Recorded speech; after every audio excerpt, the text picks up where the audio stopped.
Action! Action!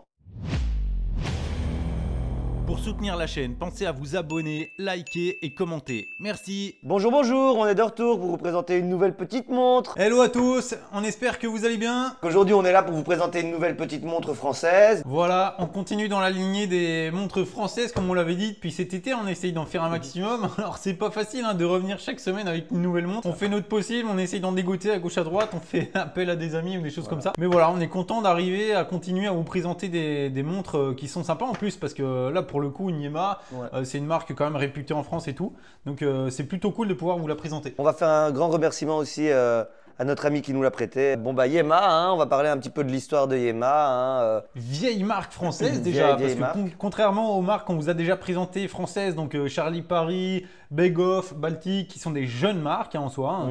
Ici, Yema est une vieille marque, une ancienne, qui a une chouette histoire et on va essayer de vous en parler un petit peu. Bon, un certain monsieur Belmont qui a fait l'école d'horlogerie de Besançon, qui en est sorti d'ailleurs major de sa promotion en 1931. Et donc après cette expérience et ses études d'horlogerie, il a décidé de créer la marque Yema donc en 1948. Donc il a fallu quand même attendre un petit peu la fin de la guerre, faut croire, pour se lancer dans le business de la montre. À un moment donné, forcément, vu qu'il y avait l'essor gigantesque de l'après-guerre, forcément, c'est une marque connue qui a résisté après le temps et qui est encore là, quoi. Et qui marche encore aujourd'hui, donc une vieille marque, bien. comme on le vous disait, 74 ans, donc avec une chouette histoire, plein de choses qui se sont passées aussi dans son histoire. Ici, on a une Superman qu'on va vous présenter qui a été conçue donc en 1963, à la base, qui a été conçue pour les professionnels de plongée avec ses capacités à descendre jusqu'à 300 mètres de profondeur. Elle a eu une réputation d'être une montre indestructible et qui lui a valu d'être appréciée et acquise par l'armée de l'air française qui a donc utilisé ces montres pour équiper leurs pilotes. 1982. Première montre française qui part dans l'espace. La Spationaute 1 a été conçue pour aller dans l'espace et il a été jusque là-bas, lointain. Voilà. Non, chouette histoire quand même de Yema qui a fait des chouettes trucs. Première montre française dans l'espace et tout. Enfin voilà, c'est cool. Ils n'ont pas fait que ce genre de choses. Ils ont aussi inventé et breveté des pièces sur les montres. Un truc qui n'est quand même pas fréquent dans l'horlogerie. En soi, d'avoir des nouvelles pièces, comme là on va le voir sur celle-là, pour le coup, sur la Superman on l'a par exemple. Donc c'est le bloc lunette qu'on va ici découvrir sur cette montre-là. Bon, on va passer au déballage. Alors, la petite boîte. Alors la petite boîte, petite surboîte pour le coup. C'est une petite surboîte, parce qu'en fait, c'est une simple petite boîte en carton. Donc ça se présente comme ça. Voilà, on a le petit catalogue Yema avec l'histoire, les modèles, etc. Et puis forcément, on se retrouve avec la vraie petite boîte qui est en cuir, qui est très très très jolie. Petit bémol en plus. Ou peu point positif. Ouais, petit point positif en plus. Ici, au fond de la surboîte en carton, on a la carte de garantie pour le coup qui est en cuir. Donc, super cool. Moi, je la trouve vraiment chouette, cette carte de garantie en cuir. Vraiment très jolie. Très jolie. Voilà. Et donc, la petite boîte se présente comme ceci, aussi en cuir, surpiqué. Très, très joli écrin là, en cuir perforé comme ça. Vraiment super beau, là, pour le coup. Quand tu vois la surboîte en carton, tu t'attends pas à avoir un truc comme ça dedans. Et franchement, quand tu la déballes, c'est vraiment classe. Vraiment très, très, très joli. Comme on vous l'a dit 500 000 fois, clairement, on adore les boîtes, les jolies boîtes et tout. Là, pour le coup, celle-là, elle n'est pas très grande, mais franchement, elle est excellente. Elle est bien pour le transport également. On va passer à l'ouverture. Donc voilà, ça s'ouvre comme ça.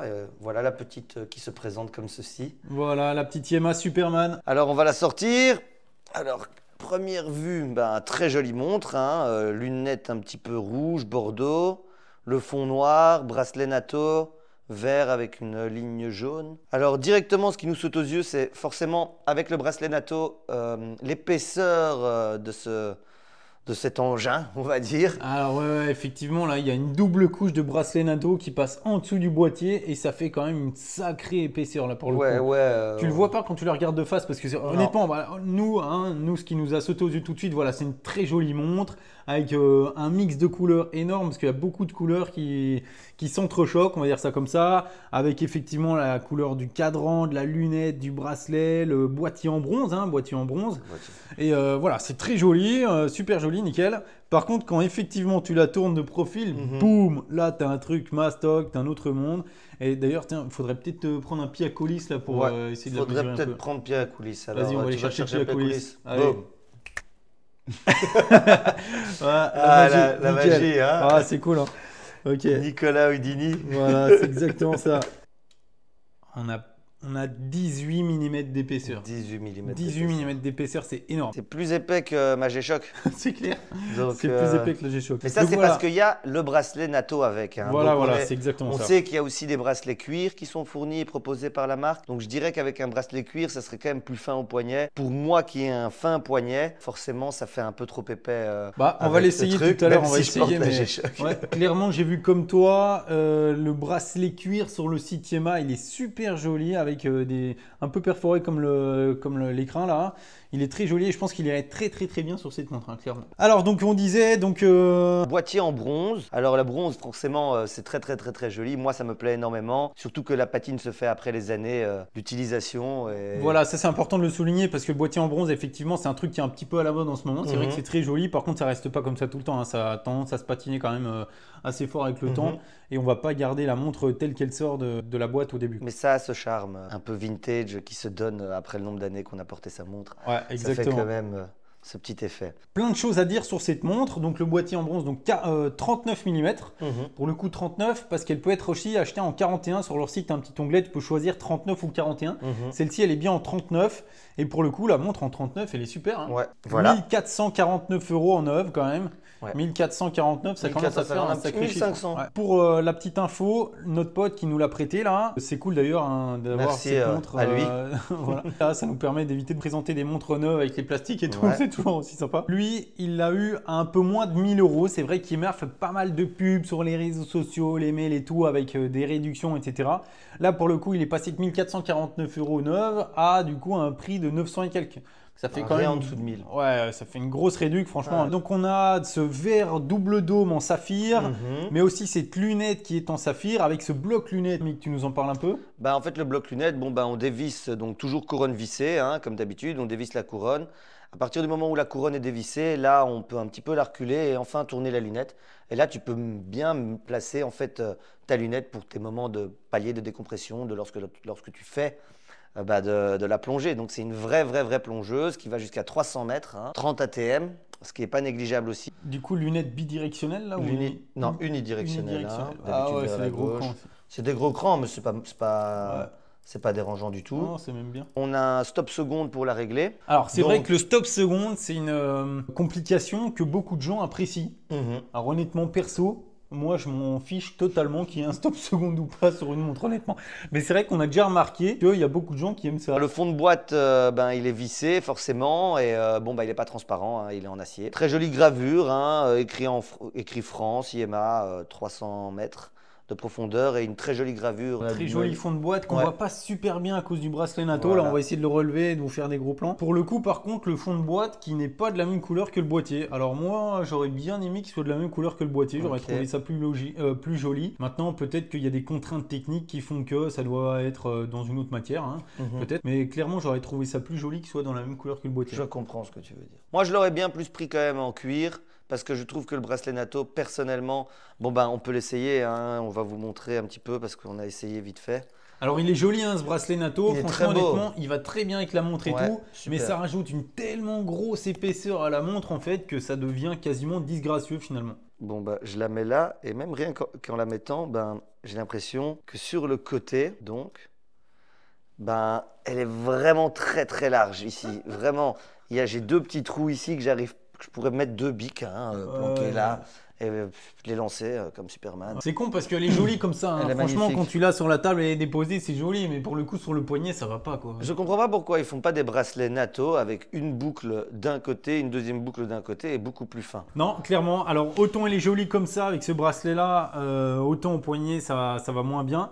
Par contre, avec le bracelet cuir, elle doit être super belle. Ouais. Là, pour le coup, ça doit vraiment aller en plus très bien.